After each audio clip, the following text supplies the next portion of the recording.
The first step is to connect this electricity.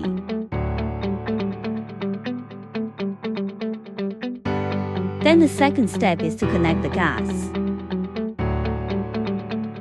After connecting the electricity and gas, then we look at the chiller.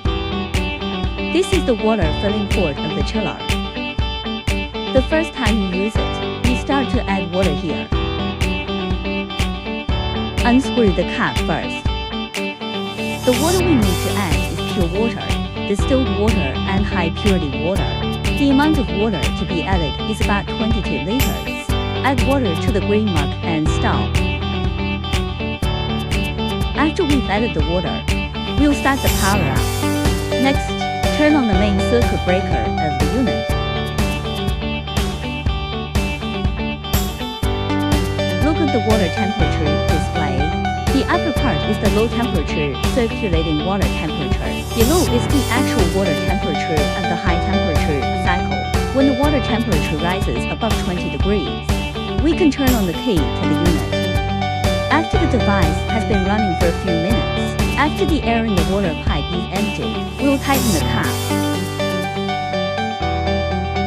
Because we haven't turned on the key yet, so the light is red.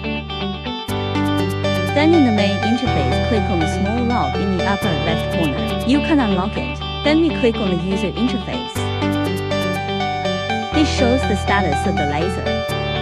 When we turn on the key, the status of the laser here becomes a green indicator light. That means it's normal.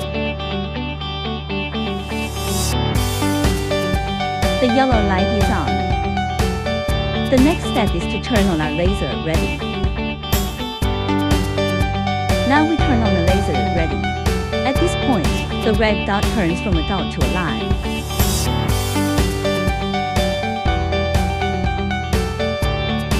Then we make sure the red light is okay. Turn on the laser ready again. The next step is to carry out light cleaning. After the cleaning work, we have to turn off the laser enable and laser ready first.